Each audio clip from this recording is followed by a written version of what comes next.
back then, yeah. Those were simpler times, I think. I just feel like we may be going back to that, by the way. But in a way, good, because when I read things like the foundations of capitalism are shattering, I'm like, maybe we need that. Maybe we need some time where we're walking around with a donkey with pots clanging on the sides. You think that would just bring us back to reality? Yeah, because everything is amazing right now, and nobody's happy. Like, in my lifetime, the changes in the world have been incredible. When I was a kid, we had a rotary phone. We had a phone that you had to stand next to, and you had to dial it. Yes. You realize how primitive? You're making sparks in a phone, and you actually would hate people with zeros in their numbers because it was more. It's like, oh, this guy's got 2 zeros. Screw that guy. Why do I want to? Yeah. And then if they called and you weren't home, the phone would just ring lonely by itself. And then if you wanted money, you had to go in the bank for when it was open for like 3 hours. You had to stand in line, write yourself a check like an idiot. And then when you ran out of money, you just go, well, I can't do any more things now. Right. I can't do any more things. That's it, yeah. That was it. And even if you had a credit card, the guy would go, ugh, and he'd bring out this whole shunk, and he'd write, cut. He'd have to call the president to see if you had any money. And it's all true, kids. You had to call the president, yeah.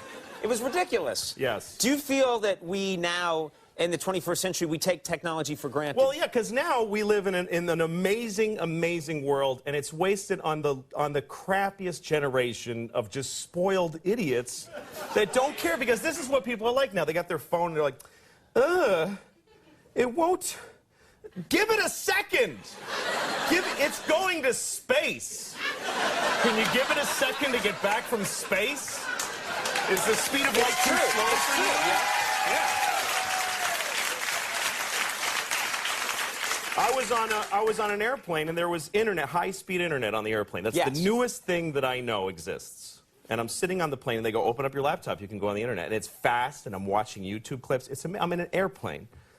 And then it breaks down, and they apologize, the internet's not working. The guy next to me goes, this is bullshit.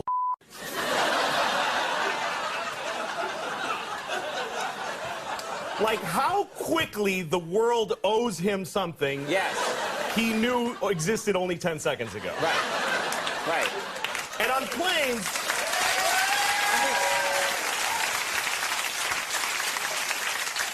flying is the worst one, because people come back from flights and they tell you their story. And it's like a horror story. They act like their flight was like a cattle car in the 40s in Germany. That's how bad they make it sound. Right. They're like, it was the worst day of my life. First of all, we didn't board for 20 minutes. Right. And then we get on the plane, and they made us sit there on the runway for 40 minutes. We had to sit there. Oh, really? What happened next? Did you fly through the air incredibly like a bird? Did you partake in the miracle of human flight, you non-contributing zero, that you got to fly? You're flying! It's amazing. Everybody on every plane should just constantly be going, oh my God! Wow! Yes! You're flying. You're sitting in a chair in the sky. Yes. Yeah. He's right. Now, Louis. But it doesn't go back a lot. and it's not really. You know, here's the thing. People, like, they say there's delays on flights. Yeah. Delays, really? New York to California in 5 hours. That used to take 30 years to do that. And a bunch of you would die on the way there and have a baby. You'd be a whole different group of people by the time you got there. Now you watch a movie and you take a dump and you're home. Yeah.